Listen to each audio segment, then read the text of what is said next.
Jay's grandmother and my grandmother were sisters. So we're second cousins or first cousins once removed, I'm not sure. Jay was a mentor to my older sister at LSU, and she loves him as a brother. And she's the one who requested that I have this videoed. I don't know how I'm going to send it to her. I want to start out with gratitude to Boy Scouts of America. First, Larry and Brenda Matthews were the ones who suggested to Richard that I come here and speak.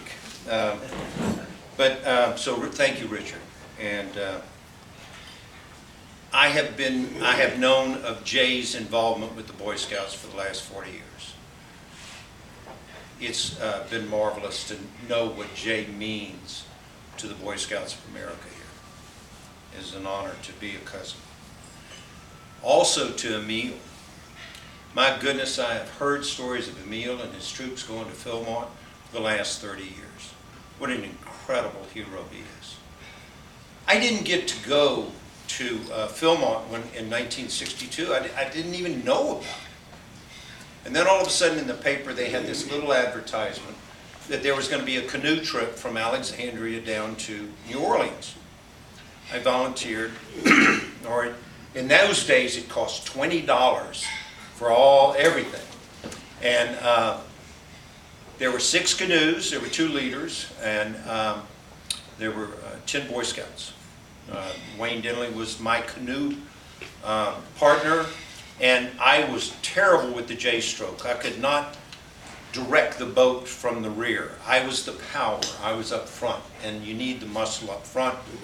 But as I understand it, Wayne still pretty much directs everything in town, and it was fun to be his friend in those days. I want to thank my daddy. What my daddy did is after LSU, before World War II, he was in New Orleans and volunteered to be a scoutmaster in the Irish Channel. They weren't his kids, he was just a scoutmaster with an inner city group. My mama, of course, had Cub Scout troops. And I remember we made the Cub Scout National Magazine one time because there was a Desmond Cole, a Roy Snow, and a Jack Sleet. Cole, Sleet, and Snow in the same bin. And also they were incredibly supportive of my brother and I in Scouts. I did have a younger brother, but he passed away in the 8th grade. But they were incredibly supportive of sending us away one night a week. And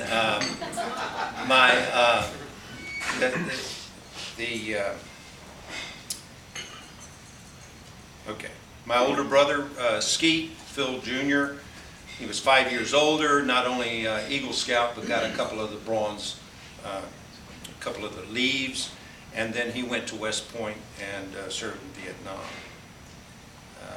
I was reading, just for a little background today, I'm going to get back to the canoe story because there's a really important thing.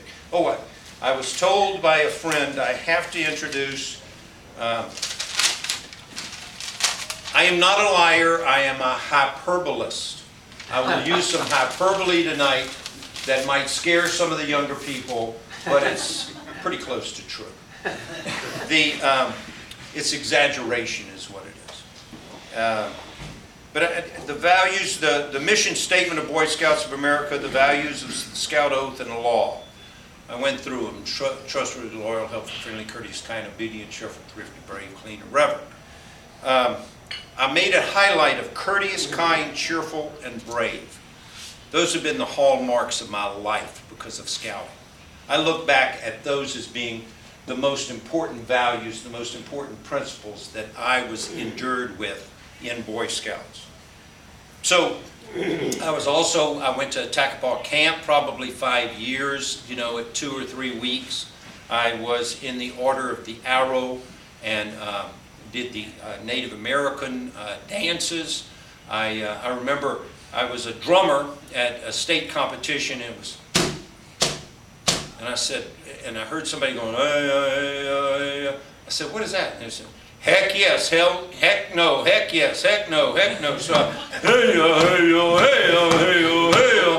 got very good at that. We had a big Tiffany drum that was donated by the England Air Force Base. So I want to carry on. One of my best friends for the last 25 years is a full-blooded Cherokee Indian, and I've been to many Native American functions with him, including the sun ceremony. You know, the one that Richard Harris made a movie out of, where you put the eagle claws through your skin and pull yourself up. I've been to those types of ceremonies. I've been to sweat lodges. It's been the fact that Native Americans, I can always identify with the Takapaw, with the Native Americans of Louisiana, that has allowed me to have just a connection with another belief, or a different kind of spiritual belief. I wanted to talk about the canoe trip because, I found a lot of this stuff in the Town Talk. You're right. This is the Takapaw dance that I was beating the hey-ya, hey-yo. And then this begins a trip down the Mississippi. That's the old Fulton Street Bridge, which was torn down, but this is 1963. Lee LeBlanc and John Brunson were our leaders. Clifford Shakespeare was another one. John Brunson, anyway, Wayne Dinley. I wanted to mention that, you know, you do a lot of work. You just paddle and you have some adventures. One time we stayed at a hunting camp near Marksville, and the next night I took a bath in the river, and 8 million little crawfish decided to eat my body at the same time. And they were all over my body, and we all jumped out of the river. We were being attacked by crawfish. One of the most exciting things that's mentioned in the paper, and I'm going to just try to highlight the very most exciting. I was at an oil conference not too long ago, and I met a guy from Shreveport who runs the Red River. It's some kind of federal program for the Red River. And I told him one time about taking a trip down there, and how when we crossed the Atchafalaya, there was this huge whirlpool that was over 200 yards wide. And he said, oh, that must have been 1963. That's when we cut off the old river to redo some kind of river pathway between the Mississippi and the Atchafalaya. And when I was looking for this canoe trip, I found the article. Old River's flow was cut off between the Mississippi and the Atchafalaya. So there, and by the way, I want to make a point. The Red River, it should go all the way to the Gulf of Mexico. It was about 1,200 years ago that the Indians called it the Atchafalaya. But it is the Red River that goes all the way down there. But anyway, at that intersection, there was a whirlpool that nobody expected. We had 6 canoes, okay, holding on to tender little pieces of grass, being pulled to the middle of this whirlpool, 200 yards wide. It was just amazing. And we're holding on, and Wayne will validate this for you. The fact that the canoe usually has a 4-inch ride before it swamps, we were down to 1 inch as we're pulling ourselves away from the, well, we made it, and we went through the old river locks. We went through Mississippi. Every time I go down to an LSU game, I've been going to football. I moved back 5 years ago. But I look down off the Mississippi River, and I see how small a canoe would be. It was this big, you know, and we were little boys, 16-year-old boys, and had an exciting adventure. I wanted to just mention a couple of more things that have happened in my life, which I believe were influenced by my Boy Scout life. When I was in the Army, I got drafted. I kind of volunteered for the draft. I mean, you flunk out of school 4 or 5 times during Vietnam, you get drafted. So I got drafted, and I think that's one of the reasons I was made a platoon leader. And I ended up not going to Vietnam. I spent some time in Los Angeles. And but it was a lot of my scout leadership. In 1992, I won a Schwinn bicycle. And for some reason, I rode that bicycle across America. And a friend of mine was going to do it with me. He dropped out. I ended up doing it by myself. I rode that bicycle. When I got to Barstow, that's where Route 66 and I-40 start across America. realized, especially the Mojave Desert, I had to pray a lot to get through the Mojave Desert. There was no water, but I made it, and I was taken care of, and I was totally taken care of. And all of that trip was part of the Be Prepared. So I continued on across America, and what I saw was I saw the most beautiful part of America you can imagine. I came across California into Arizona and then into New Mexico. I want to point out something that happened in Arizona. When I got to the Grand Canyon, I ran myself from one rim to another rim.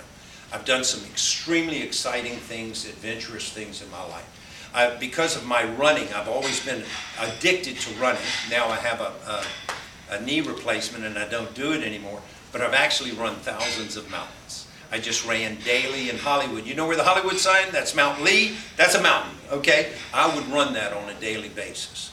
And I just was a free spirit. I don't think I've ever worked a day in my life because I just did whatever was there. I don't feel that I've ever put any effort because I was able to surrender to something, a great spirit in my life. The idea that I saw as I was crossing America, the great spirit of America. I saw wild horses. And then when I got to New Mexico, I started crying. I'm just riding my bike and I see these red hills and I start crying. And I don't know, I'm just so excited. I'm just saying, thank you, God. I'm just so filled with the Spirit. And I realized today that was, you know the Red River? It starts in Tucumcari, New Mexico, right near the heart of America. And when I grew up, it was as red as an apple. And when you get between Texas and Oklahoma, it's red. But if you ever look at Monument Valley, those red dirt of New Mexico, that's the heart of America. And the Red River, our Red River, goes all the way through. That's the blood of America, I think. And I think it's very exciting to be back in Louisiana, to be part of this. In California, I got to do lots of national parks, about 30 national parks. I got involved with camping. But in 1999, a buddy of mine had two sons working on their eagles, and I got involved with Troop 322. Warren Peters was his name. It's been disbanded, but the fact was I got back into scouting like my father did, an inner city scout troop. These kids would hide their uniforms in their backpacks, ride to the meeting place, put their uniforms on, and would have the flag ceremony like you did tonight. And it was just an honor to be with these kids because by that time, I was out there for acting. I did have a couple of movie parts. Most of the fun I had was as a movie extra. For 7 years, I was in like 1,000 movies and TV shows. Because again, I worked every day, and you'd go from the Fox lot to the Paramount lot. You'd go over to, I was a day extra. You've seen the back of my head 1,000 times. Recognize that? Yeah, there's Jack. Yeah. My mother did that so many times. And in the movie Down Periscope, it was supposed to be Torpedo Man. And they realized they couldn't make it just with 2 lines, so they added all these movie stars, including Kelsey Grammer. But my 2 lines in there were Fire One. Anybody know the other line? He saw it, see, yeah. Autographs are only $1 at the end of this. All right. But one of the things I want to emphasize is I became a substitute school teacher in South and East Los Angeles. These are Title I schools. These are kids, these are minorities, these are the gang fighters. People would sometimes not come to school because they were dead. There were girl fights. There were all kinds of problems. And I loved going to the scouts. I loved going to my scout meetings. There were just quality people there, the most quality people you can imagine. And then I got, the troop disbanded, so I went to work for the Los Angeles Scout Council on the high adventure team. Me, a guy from Louisiana, I got on the team that teaches you how to snow camp. Guess what? Don't do it. Don't do it. It's 6-foot drifts of snow up on Mount San Jacinto. You know, it's cold. And you learn how to get through that cold. I thought I was going to die. But desert camping and mountain climbing, and we would teach all of the new leaders, you know, the men who wanted to be scoutmasters for their sons, and we would teach them how to be involved. The last year, and I had to resign because I had to have my knees replaced, but the last thing I did is I crawled through Philmont. that was just the epitome of my life, to go back to Philmont. And I was crippled. I was going through there. It was fun. It was just the most magnificent thing. So then, about a year later, after I got my knee replaced, and my mother passed away. And my sister and I didn't know what to do with the house, and she said the two magic words, free rent, and I moved back here. But I realized that the reason I went so much in the mountains and camping in California was because of the trees. Remember, Los Angeles is a desert. And I would go up to the mountains to see the trees. And I came back here and I started crying, because this is where the trees grew in my heart. This is the forest of Louisiana. This was the thing that was always supposed to be part of my life. I want to just quickly, Richard and I were talking, I have some opinions. I'm not going to offend anybody. In this world, we're addressing in schools bullying. We're addressing in schools the fact that people pick on people. And one thing that has always been in Scouts, nobody's ever been kicked out of Scouts, okay? This is a program of love and tolerance. It's one of acceptance and compassion. And this is amazing that the things that have happened recently have forced us even more so into that. Isn't that amazing that maybe I didn't want to go into love and compassion, I didn't want to go into forgiveness, I didn't want to go into non-judgment, and all of a sudden, because of Boy Scouts, a new group of leaders of America are coming up to be an accepting, compassionate people. The Boy Scouts are the center of that. I'm very proud to be a Boy Scout. Be prepared.